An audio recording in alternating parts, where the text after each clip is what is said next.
For a long time, people have said that long-form content performs better than short-form, meaning write longer content if you want to rank higher in Google. But what's long and what's short? HubSpot says that long-form content is anywhere between 1,000 to 7,500 words. WordStream says anything that's over 1,200 words long. And MarketMuse says anywhere between 700 and 2,000 words.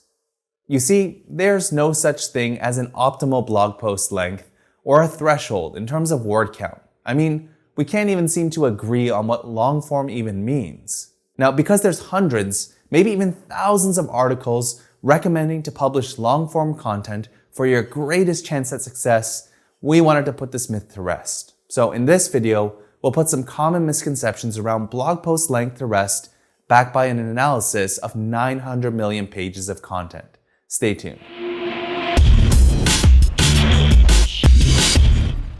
Now, on the surface, there are two logical reasons why people think that longer content performs better than short content. Reason number one is that longer content leads to more backlinks. And this seems logical because the more content you have, the more potential link-worthy points there will be.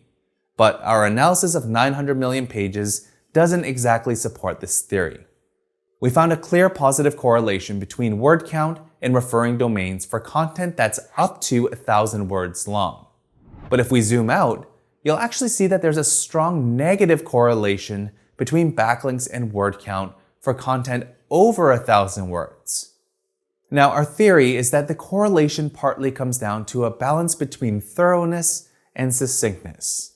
People generally don't read full blog posts, so if your guide is 20,000 words long, then the most important points that people might reference are likely to be buried in your content. And if people aren't reading your content, you won't be getting links. Now, the second thing that many people believe is that longer content gets more organic traffic. Again, this makes sense at face value because longer content, assuming it's not filled with fluff, will include more subtopics, which may lead to more organic keyword rankings. And our data supports this. There was a moderate positive correlation between word count and organic traffic. But this is only up to 2,000 words. There was actually a moderate negative correlation for content that's longer than 2,000 words. So does this mean that you should write content that's up to 1,000 words to get as many backlinks as possible? And then you should update your content so it's longer, but no more than 2,000 words, so you can rank for more keywords? No, and I really hope that wasn't your conclusion. As Google's John Mueller said, word count is not a ranking factor. So I don't think this is something you should take into consideration when writing your content. So how long should a blog post be? The answer is as long as it needs to be to cover the topic in depth. And this might come off as a bit of an annoying answer, but that's only true if you're still stuck in the mentality that blog posts need to be a certain length in order to rank high in Google.